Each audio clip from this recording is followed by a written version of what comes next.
Jack is back, and has he just scored the goal that sends us to Anfield, Old Trafford, and the Emirates next season? Welcome back to where Sky Blues walk. We're full of summer joys and spring joys because no one's catching this Coventry side now. That's our view anyway. Hope you're well. Thanks for your company this week. We've got Jay, Chris, Jody, and Tom, a full house this week to give their view of that last-minute victory over Stoke City. Plus, we're talking about the finances this week as well. And Ellis Simms, does he get enough praise from the Coventry faithful? All that to come, plus loads more with Sky Blues Extra Time as well. If you haven't yet already subbed to the channel, what are you waiting for? Press the button.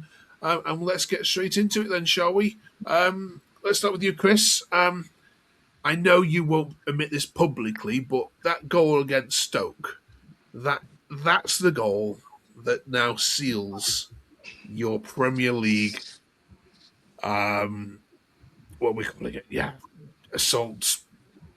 You're there. It's done. It's finished. I'm struggling to find the words for it because, yeah, it's done, isn't it?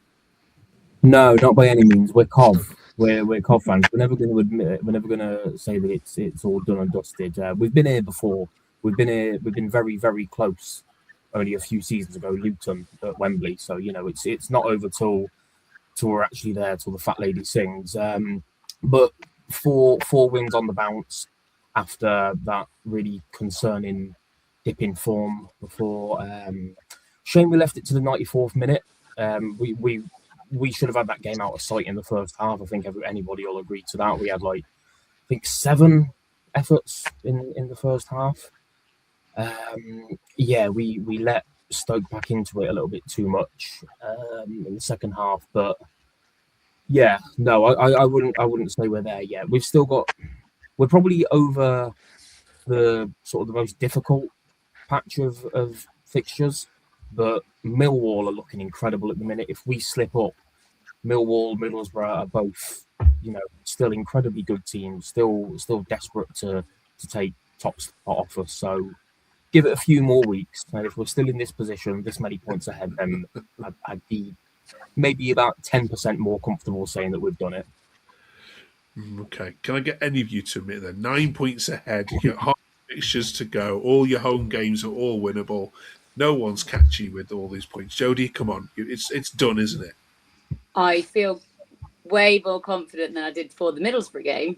But no, it's not done. I am starting to believe, though. That's as much as I'm giving. Okay. All right. Let's stay with you, Jody, and talk about Jack then, shall we? Jack Rudoni. Let's look at some social media takes from him. Jimmy says, I could see the tired legs today. We weren't at our best, but good work, Sims, there at the end. And that finish from Rudy. I thought Rudy was excellent first half too. He's looking more like himself each week, and Rudy is becoming something special. Yeah, do you agree, Jody? Are we seeing the best of him again now? And why do you think that is? Yeah, I don't know. I mean, he talked afterwards at the Borough game about some injuries that he's had that haven't been spoken about, that we don't really know about behind the scenes. Obviously, we've known about the shoulder thing. I don't know if anything else has been going on, but obviously, he must be feeling better. He must be feeling a lot more comfortable in his body now, because since Borough and beyond, he has been fantastic. He is back to last season's form, and it's been great to see. It's just at the perfect time as well. Okay. Right, Tom, without using the word frank, who else impressed for you? Oh, well, for me, Rudoni, obvious. I thought Mason Clark in the first half was phenomenal. He was causing them so many problems. Thought Hadji had a really good game. I'd say Simms for what he did at the end. I mean, the goal, the goalkeeper made the mistake because of what Simms brought. De Silva, I thought the whole back line was phenomenal. Lati Bodier continues to impress me every game. I just think he's the best defender we got at the moment. But yeah, it's the togetherness. I mean, we saw the scenes at the end. The whole, they're just impressing me every game now. And I'm really, really starting to believe. I just got such a big smile on my face. Right then, Jay, let's talk about Ellis Simms, if that's okay with you. This one from Mark. Take a bow, Ellis Simms. His physicality and intensity won us that when he came on. A few other fans are saying, look, he's the most underrated Coventry City player on this squad. He doesn't get his flowers. People don't notice the shifts he puts in. Are they right? Massively, yeah. I've openly admit I was a massive Ellis Simms critic. I think the whole game last season absolutely slated him. I was like, he's useless. He didn't try this, that, the other. But this season, I think it was I can't remember what game it was. He came on as a sub, and there was a ball that went into the corner. Everyone sort of gave up on it, and he legged it, and he sort of tried to get the ball. But I think he kept it in as well. But he's been putting so much effort in. I think he's got the best. Well, he did at one point have the best goals per 90 scored and stuff like that. But I didn't notice at the time. I saw it in the replay when they had a shot behind the goal. And the determination on his face when he's chasing that ball down. I think the goalkeeper, again, Simpkin, I thought he did very well. I thought he was Stoke's best player. Their fans are absolutely crucified him because of that mistake. And I personally think he's more on the centre-backs. I thought both centre-backs let the goalkeeper down there. But I think if he probably crapped himself on Ellis Simms running that and the 6'4" guy, stack fella running down at him, 100% BTA put a ball into sort of no man's land, really, just sort of in the area. Simms won us that game. I said at the time, I'm giving that assist to Simms. He deserves that. Okay. Just a quick one on Stoke. I mean, I know it's a commentary one, but how did they look for you? I mean, it's a Robin side. Did they look like a typical Robin side to you, Jay? It looked like Tom's top there. Brown. Awful. Well, I mean, no, the top's beautiful, but I thought they were shocking. I thought the time wasting in the second half from Simpkin was so frustrating. I mean, it's always satisfying when we get like a last-minute goal and the goalkeeper just looks deflated. I mean, they were time wasting. I don't think they're very good at all. I think their drop-off has been quite crazy, actually, because when we played them away, I think we went 10 points above them, but they were second in the league and they were winning quite regularly. They look awful now, complete different team. They've fallen off massively. It's mid-table for them, let's be honest. They've got a lot of injuries in their defence, but That's true. I thought they were absolutely shocking yesterday. Yeah. I just went on a little WhatsApp group, and apparently our friends over at Tier 2, whatever it's called, saying that we weren't playing that well, and we looked comfortable on the ball. I thought Stoke we carved them open over and over again in the first half. Second half, they had 11 players behind the ball constantly, and they didn't have a shot, let alone a shot on target in the second half. I thought they were terrible. Okay. The results this weekend, Chris, mean that mathematically Leicester City can't finish above you either. This could be the best. Could be the best season ever, couldn't it, for Cov? You go to the Premier League and they go down. I mean, have you found an Aladdin's lamp somewhere, Chris, or anything? Yeah, Leicester fans are awfully quiet at the minute, aren't they? They've had a lot to say for the first half of the season, especially during that slump that we had from November onwards. Yeah, it's a thing of beauty, isn't it? Imagine if they go down. West Brom might be joining them as well. Like, I'd be in dreamland. I'd be in absolute dreamland. I work with quite a few Leicester fans. I imagine from hopefully about March, April time, they're going to go very quiet. Going to be appearing offline an awful lot. It'd be incredible, wouldn't it? Okay. Based on this tweet from Matt, he says, "I can't believe our wheels have fallen off, crumbled and bottled the league up the Sky Blues." I suppose I just wanted to check with you, Jodie. How genuinely worried were you when it was all seemingly going wrong? Did you have that belief it would get turned around or not? Well, I'm an optimist generally, and I was thought, no, it's all fine, until Oxford, I lost my mind. I'm not going to lie. I was absolutely on Mars. My head was that 0-0 draw, and I was like, that's it. We've thrown it away. I really did lose the plot that week up until the Borough game. I got better as the week went on, and because my optimism came back, and I was like, no, it'll be fine. But I didn't see us turning around the way we have. I have to say, the 4 wins on the bounce, winning away at Bramall Lane. Nah, I didn't see it. I thought we'd be okay. I thought we'd probably finish, second. But it would be a bit of a battle up until the end of the season. Now I'm feeling a little bit more confident. Yeah, I mean, Ben was here last week, Jodie, saying that the reason for that is because he's seen a bit more an aggressive Coventry side. Do you agree with that? Do you see that they're actually winning their tackles more? They're putting more bodies on the line. Well, it's the Onyeka effect, I think. He's been here. He's been playing the last 4 games. It's not a coincidence, I don't think. He is very, very effective in there with Grimes. He's let Grimes have a bit of freedom as well. And I think we've just got it controlled now in the middle of the park. And I think that's what we've been missing. Let's have a look at your fixtures, shall we? Then to come. This is the March ones. We'll get your February Player of the Month in a second as well. Then, I mean, I don't see anything too tricky here. Bristol City are not very good at home at all. They lost again to Watford, of course, last week. Then at North End, they're out of sorts as well. Not playing particularly well. Southampton might be tricky, and then Swansea away potentially. But I mean, Jay, is anything worrying on here?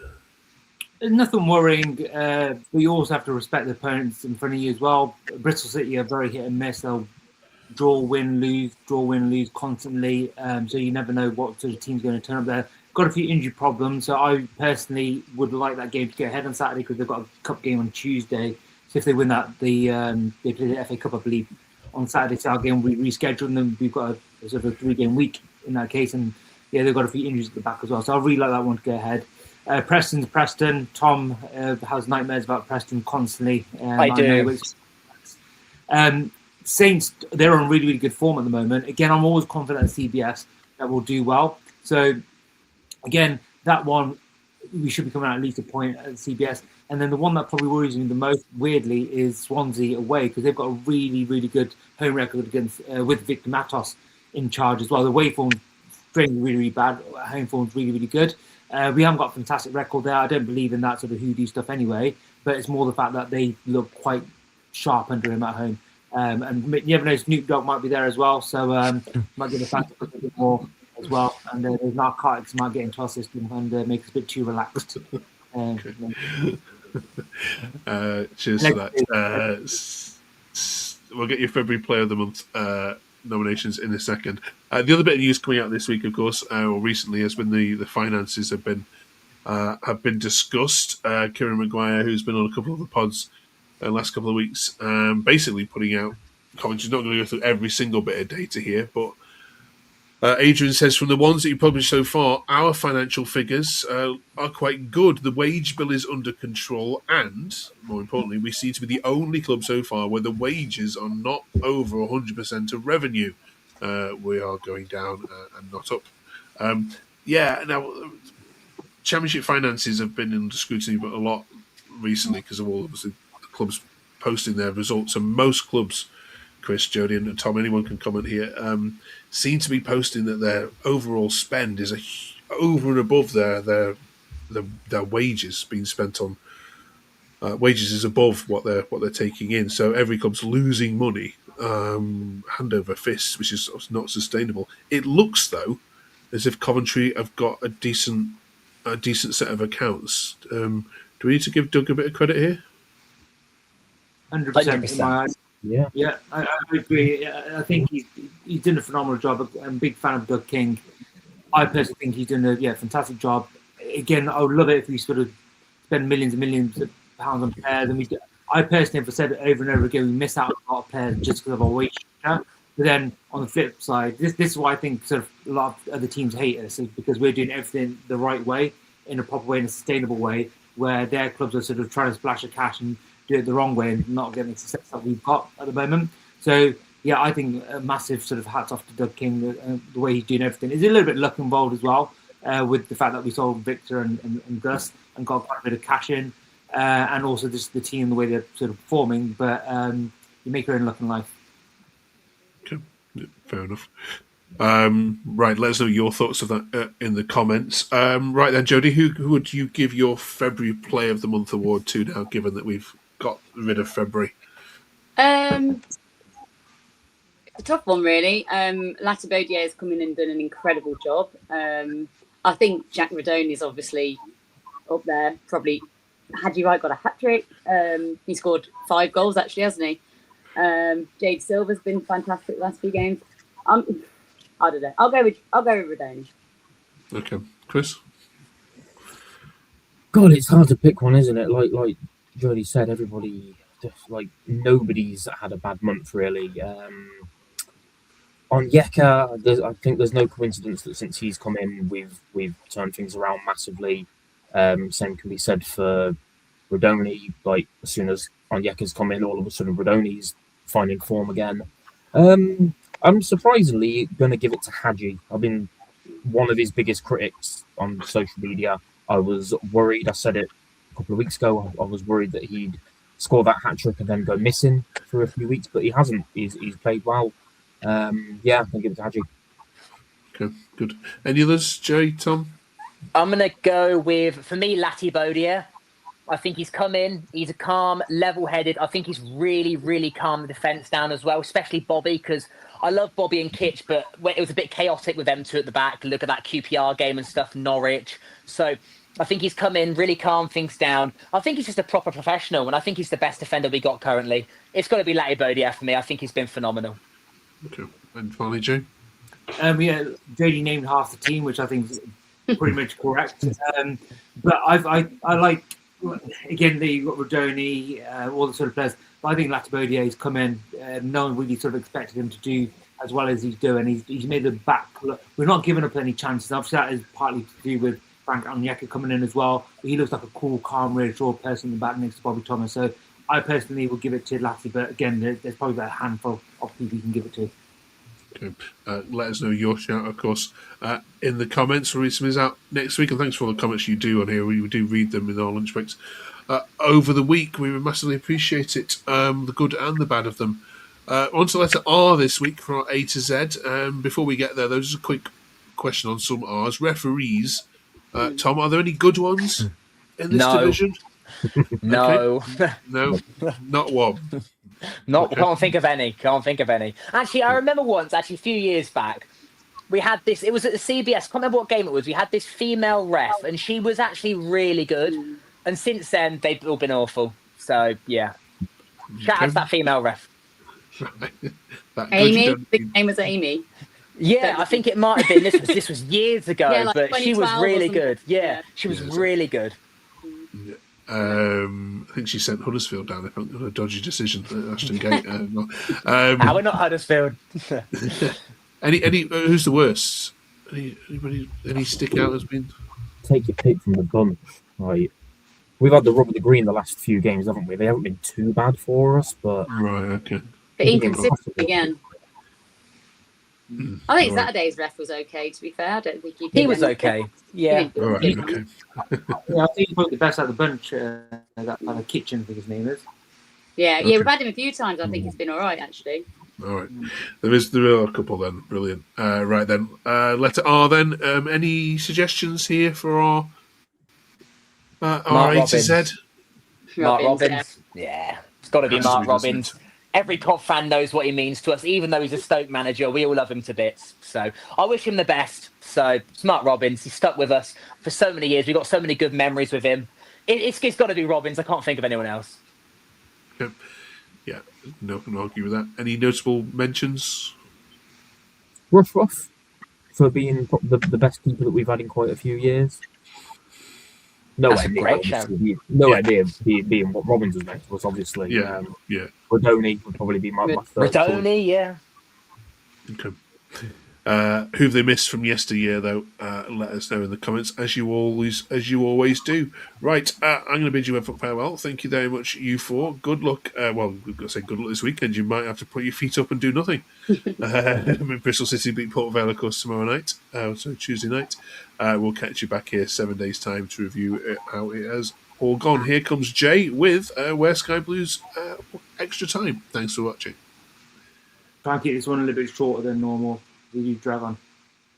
Hey guys, so we're back to talk about the mighty Coventry City, motion chasing Coventry City. I'm going to touch upon the Sheffield game as well, very, very briefly. So, obviously, that game, out of the bunch of games that we had over the last couple of weeks, has been the one that sort of scared me the most. Bramall Lane on a cold, wintery, well, springish sort of evening, I guess, really, really sort of worried me. But then came up with a 2-1 win. I would have taken the draw personally myself, but absolutely amazed that we sort of dug in and got that win. Especially personally, I don't think we played that well. Especially that first sort of 20-odd minutes when we really, really grew into the game. Chris, what was your sort of take on that performance?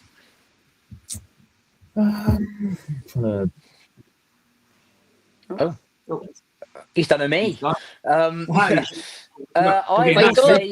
I mean, I'll continue. We weren't great, but we got the job done, and that's all that matters to me. Even like the second half of Stoke, I mean, we were brilliant in the first half, but the second half we weren't amazing, but we got the job done, and that's all that matters. I mean, Rudoni's header was phenomenal, so fair play. But yeah, not the best performance. It was a tough game. It was always going to be. Bramall Lane, we're not great there either, but we got the job done, and just going up means everything. So as long as we're winning, it don't matter.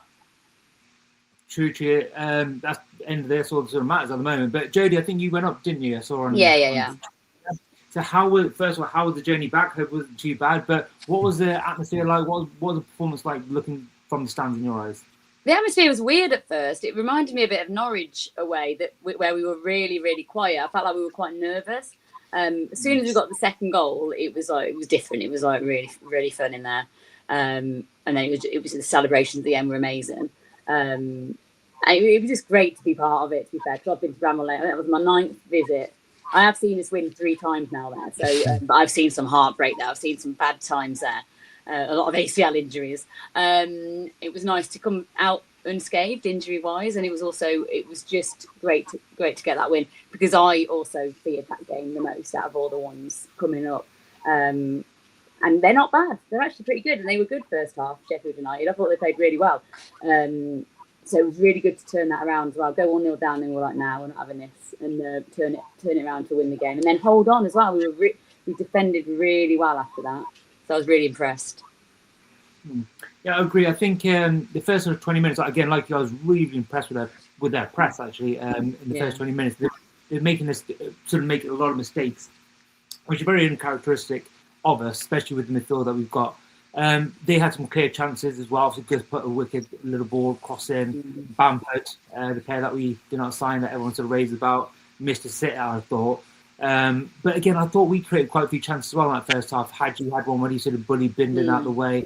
He missed that goal, that brilliant tackle by Sariki as well. And then that lovely, lovely little back heel sort of flick from Tats to Rudoni, who sort of got the ball stuck under his feet a little bit and then knocked it away a bit too far. So I don't think we were that fantastic in general play. We didn't keep the ball as we normally do, but we created chances as well. And then the second half starts, as per usual. We seem to be the running theme of the last couple of games, even though we have been playing well, much better.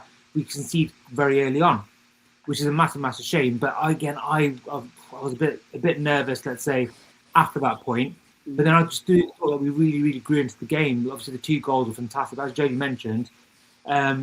We defended so well off the ball. I thought our shape was brilliant. So again, Tom, how do you, especially that sort of second half, what were your sort of feelings once we could see that goal, and what was your sort of your process? Would you be happy with get out with a point, or were you sort of confident we'll get the win?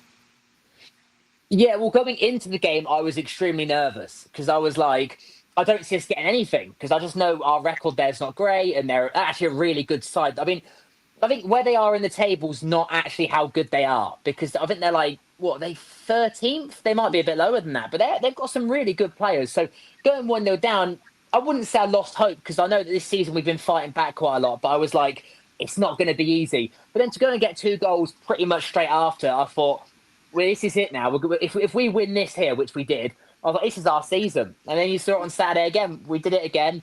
And it just feels like, so I'm jumping back onto Saturday, but with that like Rudoni chance right at the end, the goal.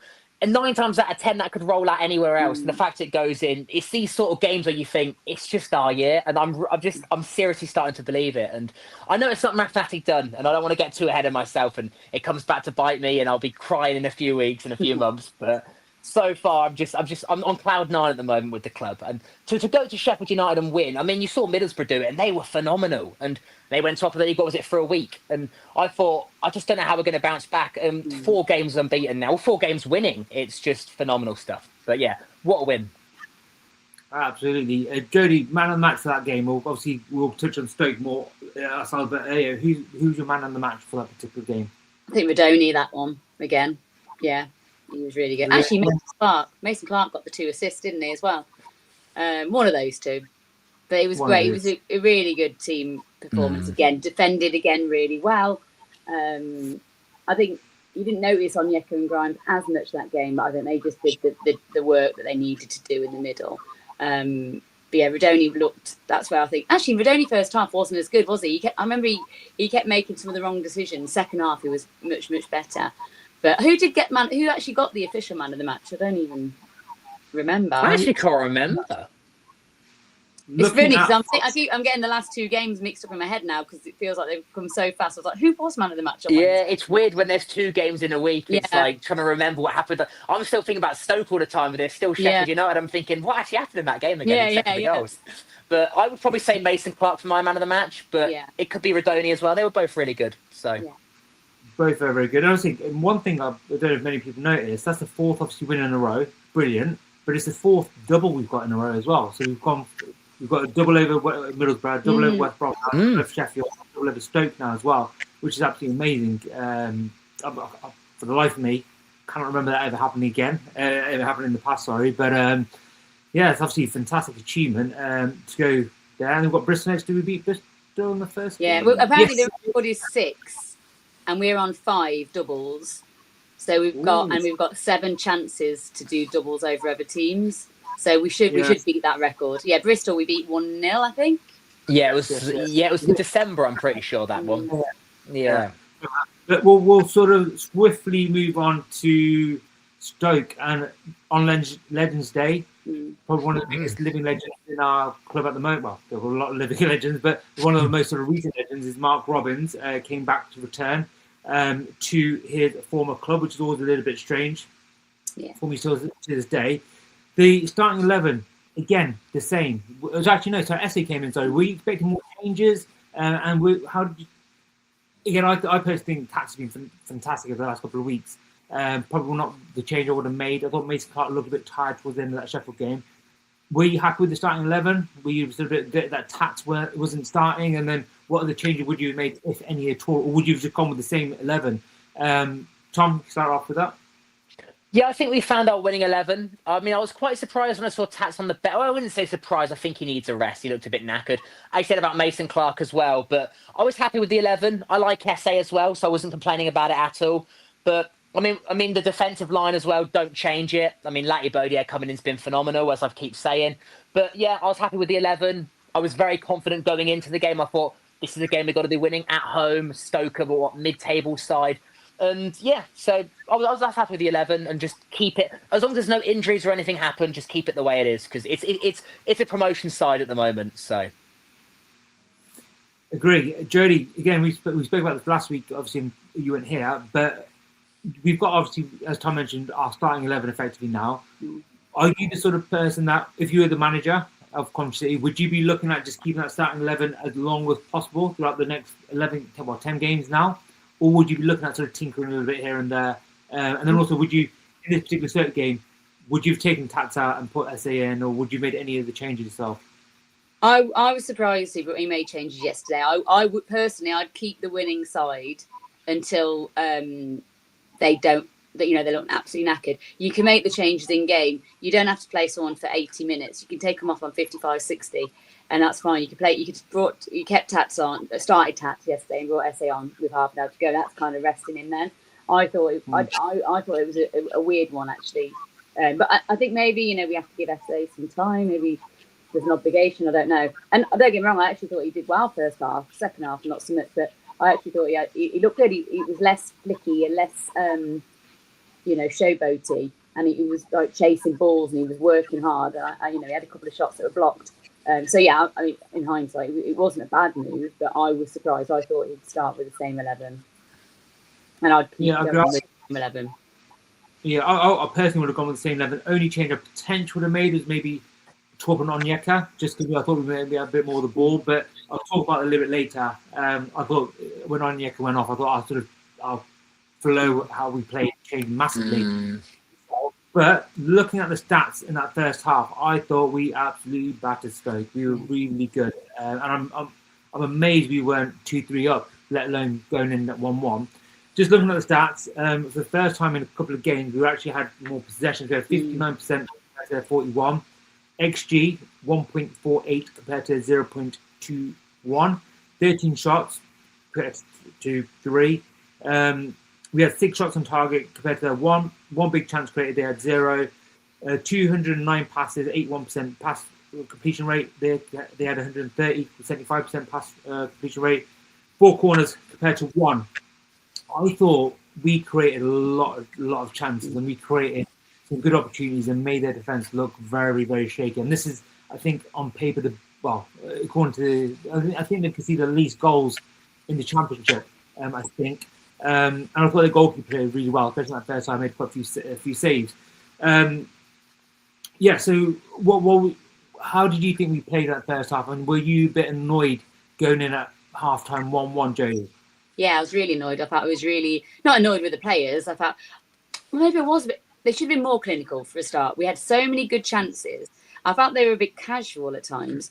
They played really well, really confidently. It's the best performance like that first half that we've had in a long time.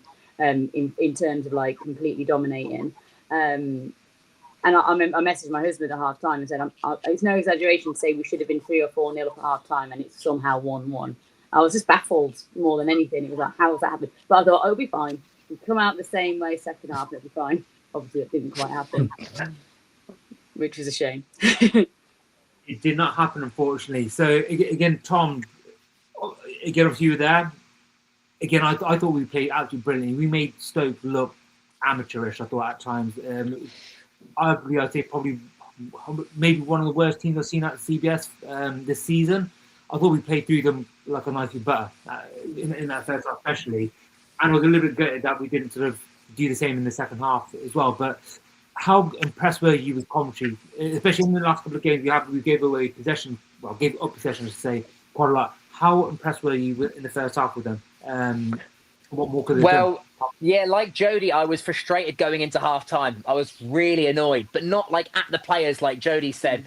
I was just frustrated at the goal. That was a really silly goal to give away. I thought Hadji Wright could have cleared it. I don't really know what he's doing there. I'm not trying to bash him because I thought he had a really good game. It was just a really sloppy goal, but look, we won the game.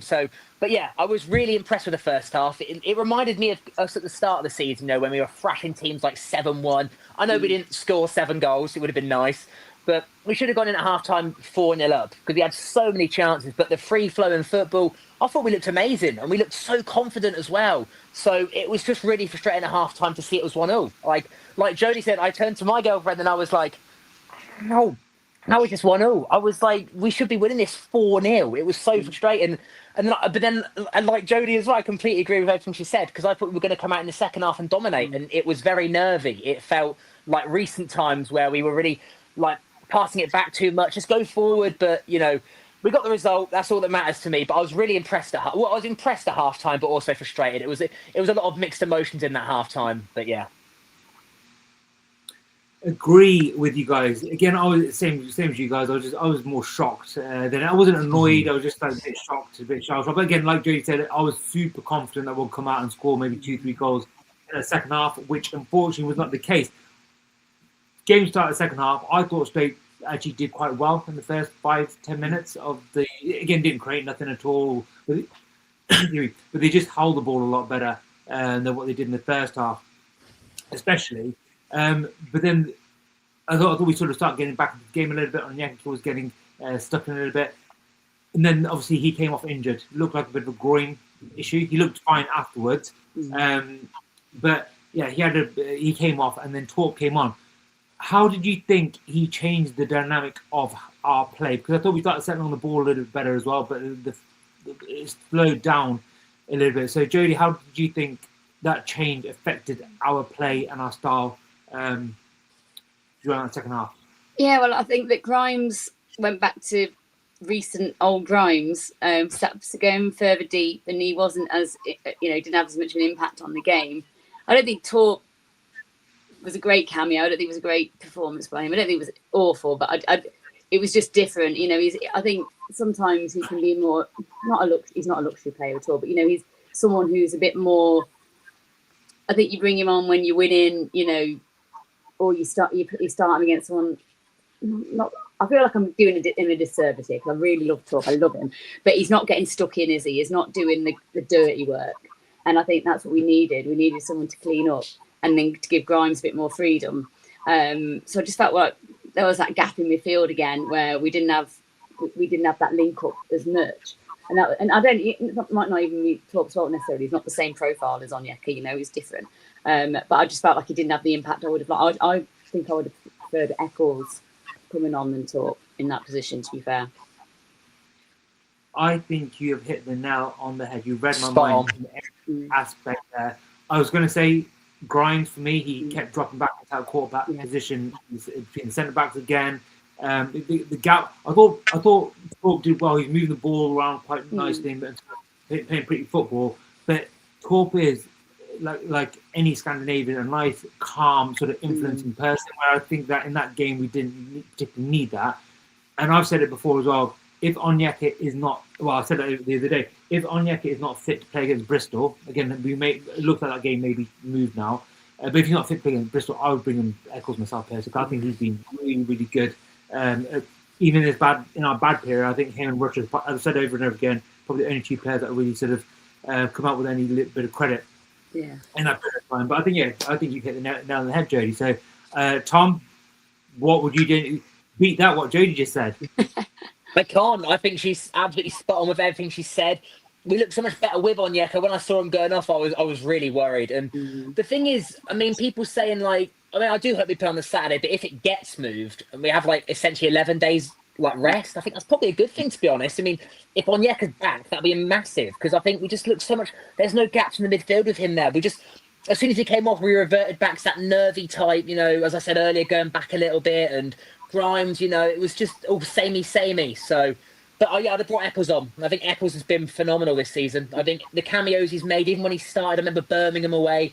I think he's been really good, and I think he's really like overhated by some fans. I don't really get it. Like, I'm not trying to call out our fan base, but I just don't get that at all. I think he's brilliant, and I think he's one of my player of the seasons, even though he's not appeared as so many players who you would, you know, say player of the season. But I love Eccles. I think he's brilliant. But I'd have brought Eccles on over Torp. It wasn't the right game for Torp, but that's no disrespect to Torp at all. Again, one of the issues I found, I thought the wingers were really, really good in the first half, and I think Jody touched upon this earlier as well.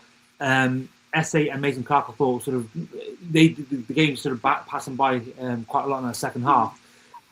And then the subs came on and gave us a little bit more sort of energy about as they came on. But just before we go into that aspect, the stats of that second half, we had 68% possession compared to 32%.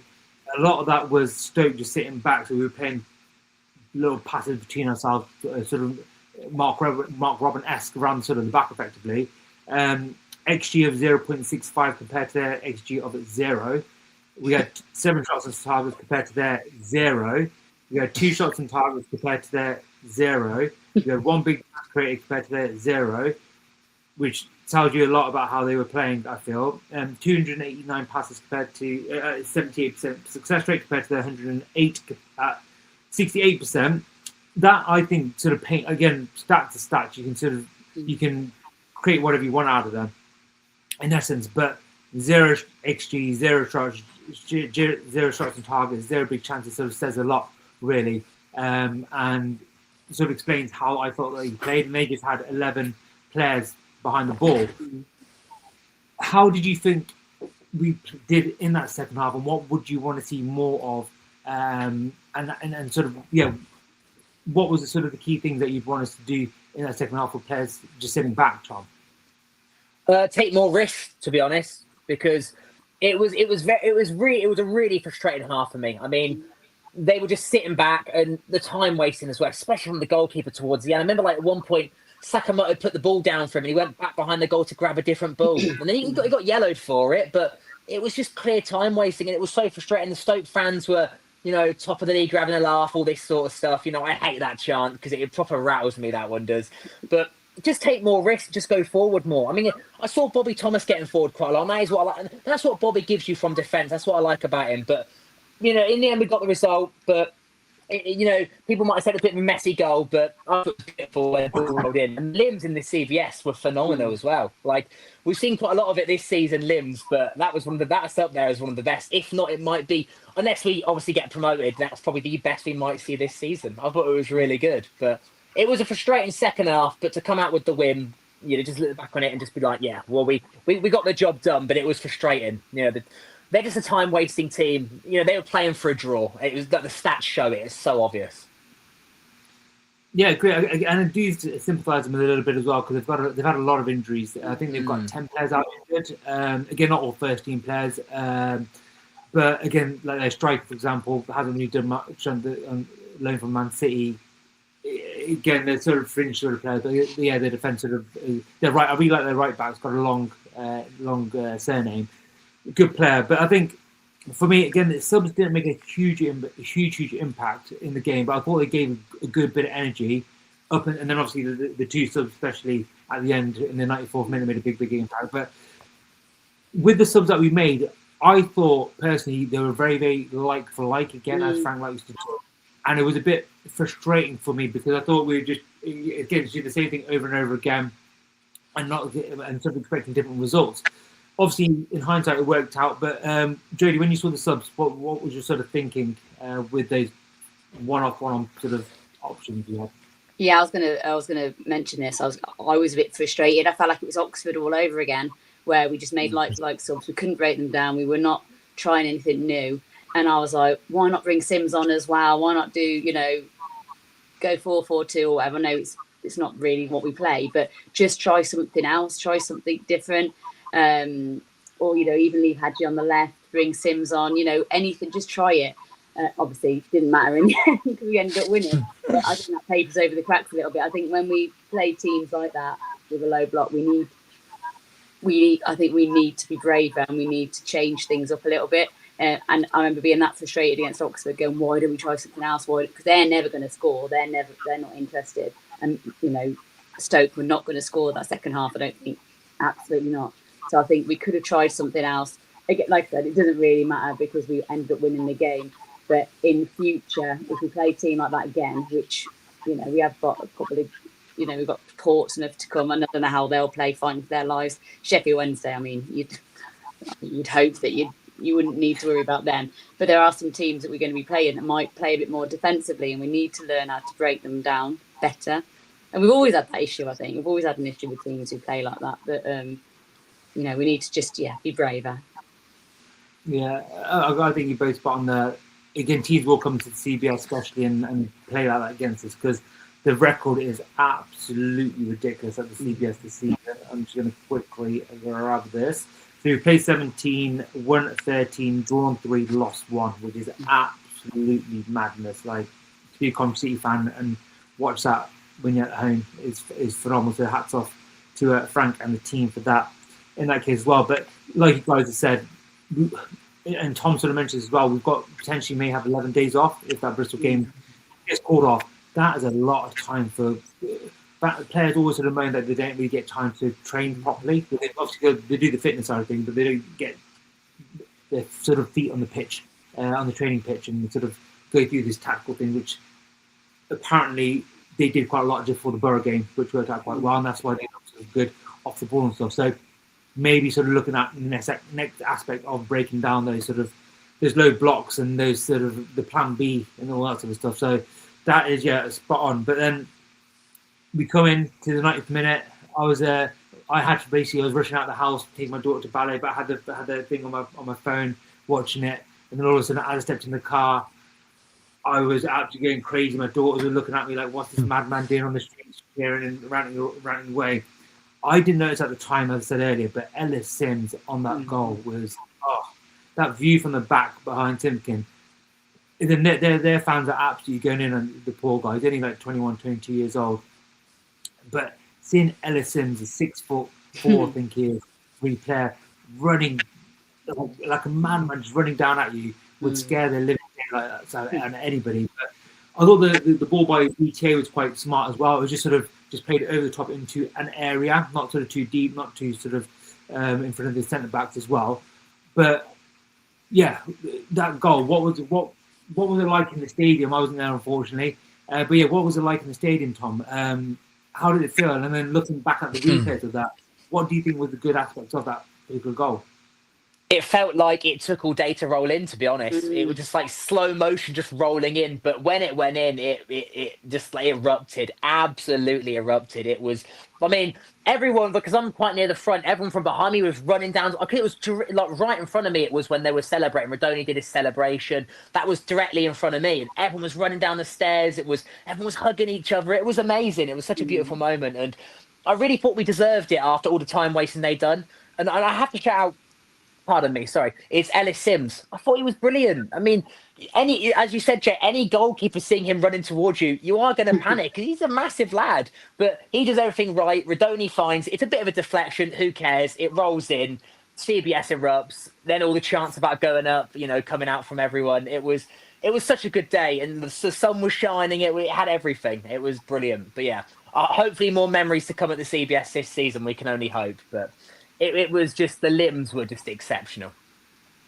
Many good memories, I hope, as well. But at that point, we were top of the league and we were definitely having a laugh at the Stoke fans. That song does my head in as well. But hopefully, by the end of the season, we will be top of the league and we will definitely be having a laugh in that case as well. Jody, talk me through your emotions of that goal as well, because obviously Tom's obviously given his sort of aspect of it all. But again, I really want to get your sort of idea about your sort of thoughts about that goal as well, because I was sort of going crazy on the streets of London at that point. How did you feel when that went in? Well, I was really, really stressed. Like it was just because it was such a frustrating half, and when you're just like so antsy, and I was really, really like anguished because we've done all this hard work, and the last 3 days, games, and then we've gone into this one. Steamrolled on first half, not scored enough goals, and it's going to be a draw. I was feeling really, really, really stressed, and then I was kind of half sitting down because I was holding my head in my hands like that, and I looked up and I just saw Simms and the goalkeeper running for the ball, and then it bounced. And it felt like it was like the slow motion. I'm in block 18, so it's all the way down the other end of the pitch.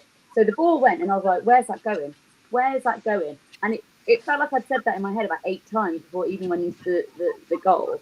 And it felt like it was that long. Obviously, I've watched it back about 100 times. It wasn't that. It just took forever. When it went in, it went crazy.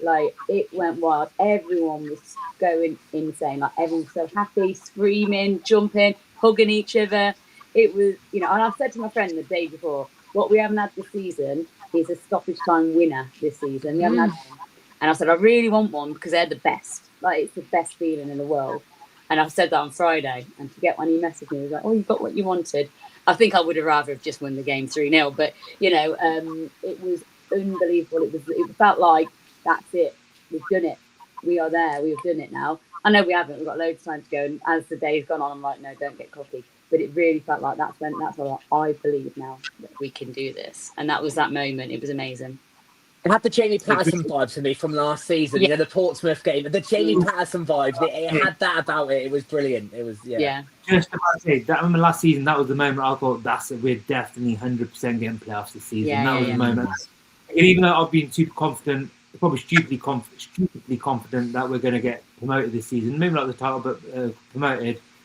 But then that things like that happen.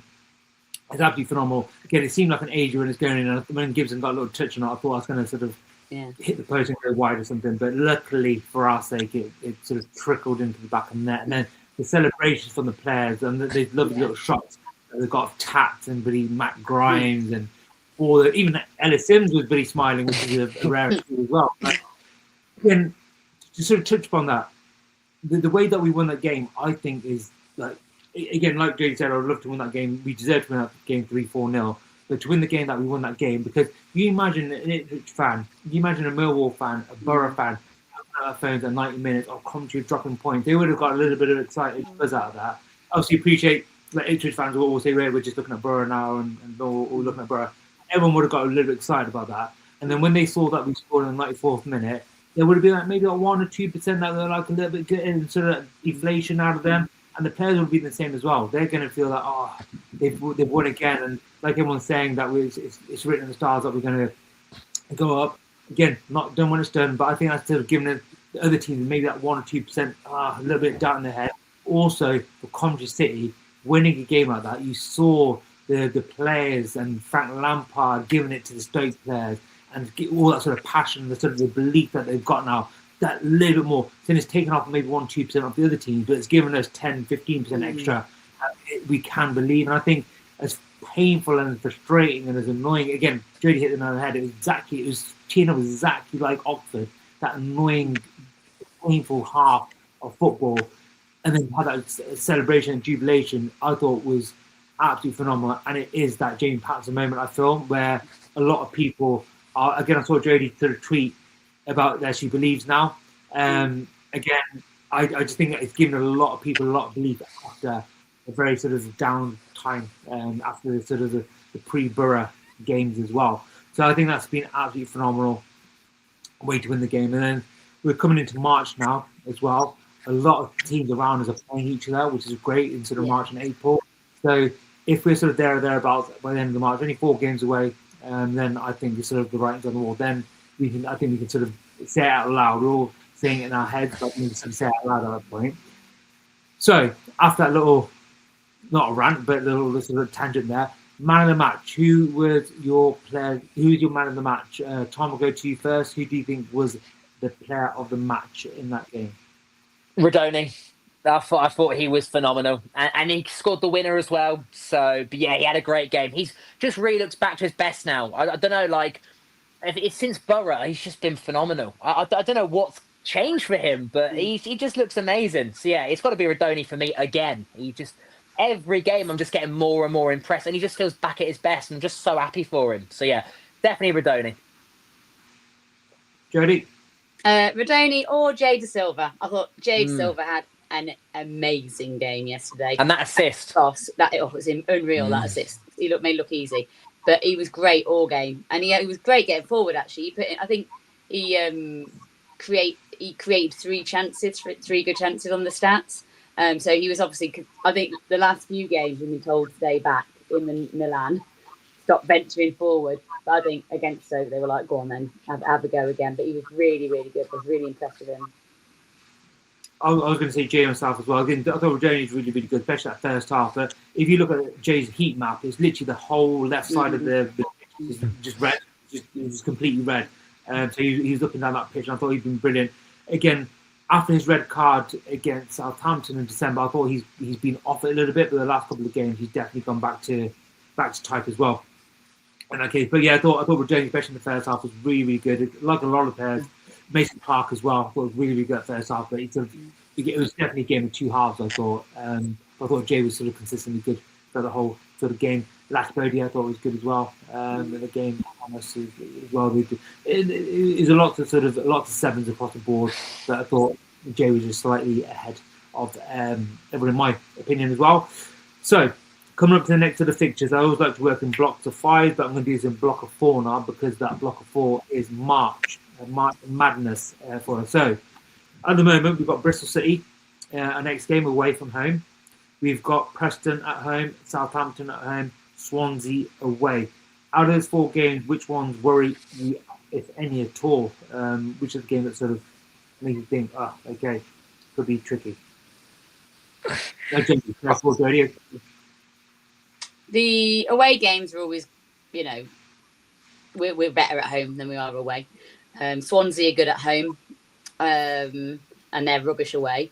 I don't necessarily fear them, but I think all away games are always a bit of a worry. Southampton at home could be a tricky one, but I'm not worried. And they'll come out and play football. We're better against teams that come and play football. So Preston, obviously it's Preston. We broke that hoodoo last year though, so I'm not worried about them as much. They're 4 winnable games. I'm not sure we'll win them all, but if we can get 9-10 points out of that 4 games, I'll be really, really, really happy. Because we'll play Bristol. So we'll play Bristol on Saturday or on the 17th. So we will play them in the next 4 games, either way. Yeah. Again, just looking at the form. Again, this is the form over the season. Bristol, for their home form, are 15th in the league at the moment. For home form, so not that good, but not terrible. Preston were, again, this is very sort of early season heavy. They're 11th for away trips in the league. But the early part of the season was they were winning a lot of games away from home. So that's obviously dropped off. Luckily for us. off a cliff, which is good. And then we have, and then we've got Southampton, who obviously are on bang form at the moment, and Swansea, who are really, really good at home in the Victor Matos as well. You talk about our away form. We are second in the table for points at the moment as well, which is quite a weird thing. That I think the game against West Brom was the first one we had since November. I think it was. Yeah, Borough. Borough game. Yeah. So it's very, very strange to think that the other teams aren't doing so well in that period of time. One strange thing, obviously, Hull are first in that table. We've got to play them obviously their ground. They're not a good away their ground away for us. So that's an added thing for us as well. But out of those 4 games, Tom, there's obviously potential 12 points available. How many points would you be looking to get out of Bristol, Preston, Southampton, Swansea? What would you be saying is a good sort of return? I mean, I'd be really buzzing with 9 or 10. I think we will get 9 or 10, to be honest. I think we'll beat Bristol, personally. I think we'll beat Preston. I think we'll beat Southampton. I think we'll draw to Swansea. We're not great in Wales. I know we broke it last season, but they are very good at home. So I think we'll get 10 points. And I think that'd be a really good March. And I'm feeling very positive at the moment. So, yeah. That would be a brilliant March. I actually have got the exact same predictions as you. I think win, draw in Swansea myself. But I think even if we get sort of around the 9-ish sort of mark, I think that's really, really good. Positive sort of really, really positive, because again, let's say Ipswich do win their 2 games in hand and they're 5 points behind us, then we've got to lose 2 games, and they're not that consistent as well, so they could be dropping points from in March as well. They've got a lot of games in March as well.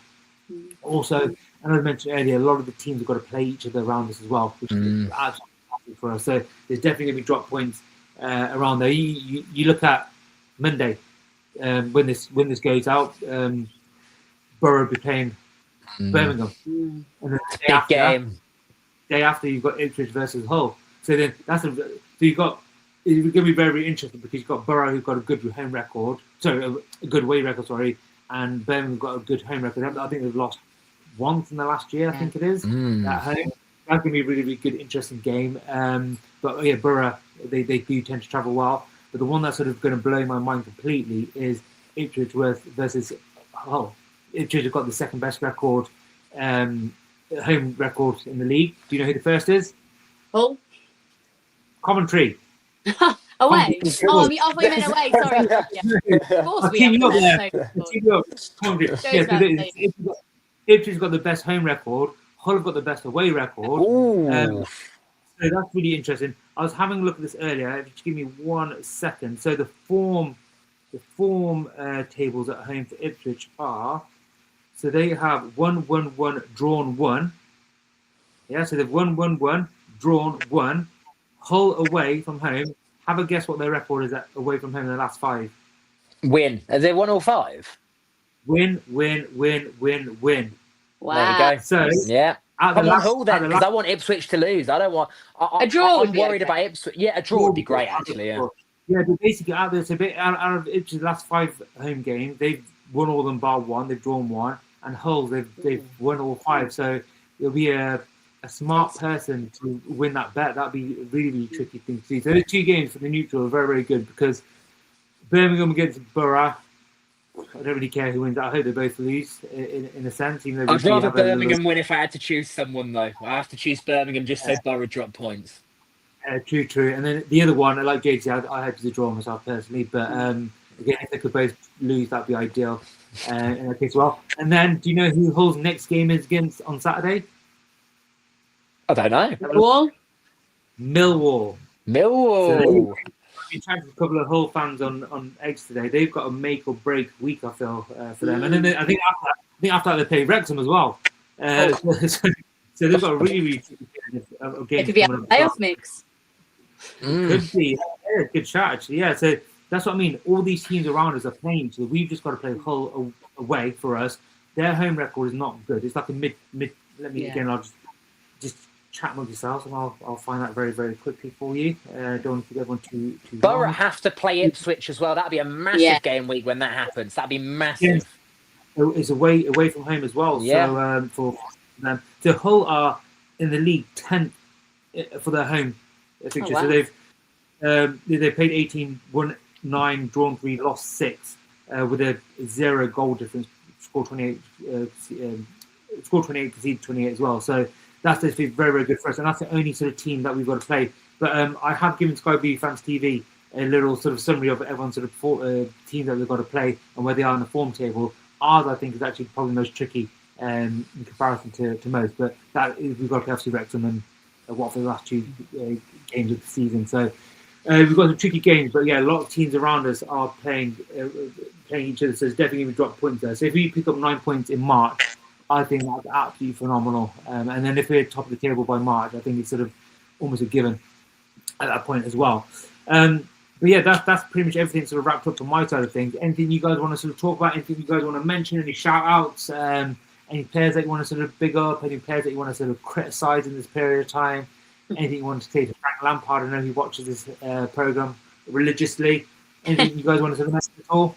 I will say one player for Stoke, and this is the only positive I'm going to give him, is Sorba Thomas. I do actually think he's a really tricky player. I think he's quite good. He does scare me. I think he's a good player. I think he's a player that Robin's really wanted for us. So, yeah. So, shout out to Sorba Thomas for being good, I guess. But also, shout out to the fans. You know, most of them stayed. I noticed that yesterday. A lot of them stayed, and they got what they deserved for staying. They got the winner. So, big shout out to the Sky Blue Army. Big shout out to the players. Hopefully, we're going up. Fingers crossed. We are going up. Jodie, I'll leave the last of the words to you. What do you want to say to everyone before we go? Just keep the faith, everyone. You know, yesterday it looked like we might drop points. We didn't in the end. We managed to win the game. We fight till the game is won.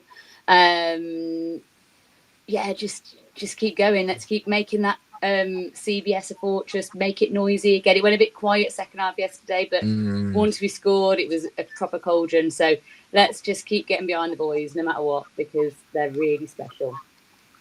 They deserve it. Ending. Thank you very much, Jodie. Thank you very much, Tom.